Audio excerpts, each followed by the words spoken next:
குறள் 70. மகன் தந்தைக்கு ஆற்றும் உதவி இவன் தந்தை என் நோற்றான் கொள்யெனும் சொல். குறள் விளக்கம். மகன் தன் தந்தைக்குச் செய்யத்தக்க கைம்மாறு இவன் தந்தை இவனை மகனாகப் பெற என்ன தவம் செய்தானோ என்று பிறர் புகழ்ந்து சொல்லும் சொல்லாகும். மார்ட்டின் அந்த மாவட்டத்தின் ஆட்சியாளராக சிறப்பாக பணிபுரிந்து வந்தான். ஒருநாள் மார்ட்டினை பார்ப்பதற்கு அவனின் பெற்றோர் அவன் இருக்கும் ஊருக்கு வந்தனர். ஆட்டோவில் பயணித்து மார்ட்டின் வீட்டுக்கு சென்று கொண்டிருந்தனர்.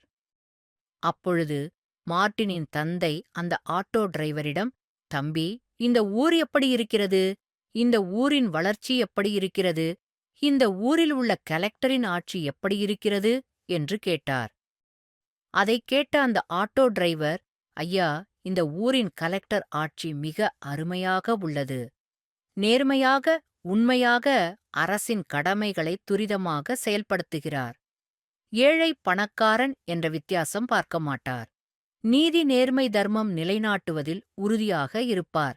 இவரை மகனாகப் பெறுவதற்கு இவரின் பெற்றோர் என்ன புண்ணியம் செய்திருக்க வேண்டும்?" என்று பெருமையாகக் கூறினார் அந்த ஆட்டோ டிரைவர்.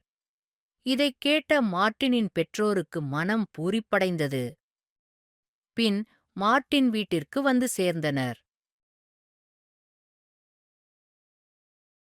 மார்ட்டின் தன் பணி முடிந்து வீடு திரும்பும் பொழுது பெற்றோருக்கு சுவையான பதார்த்தங்கள், துணிமணிகள் மற்றும் சில அன்பளிப்புகள் வாங்கி வந்து கொடுத்தான். "எதற்கப்பா இதெல்லாம்? எங்களுக்குத்தான் நீ பெரிய கைம்மாறு செய்துவிட்டாயே" என்று பெற்றோர் கூறினர். இதைக் கேட்ட மார்ட்டின் சற்று புரியாமல் விழித்தான். "உன்னுடைய நேர்மையான ஆட்சியில் மக்கள் மிகவும் சந்தோஷமாக இருக்கிறார்கள் என்ற செய்தி கேட்டு அறிந்தோம். உன்னை இந்த ஊர் மக்கள் எல்லோரும் பாராட்டுகிறார்கள்.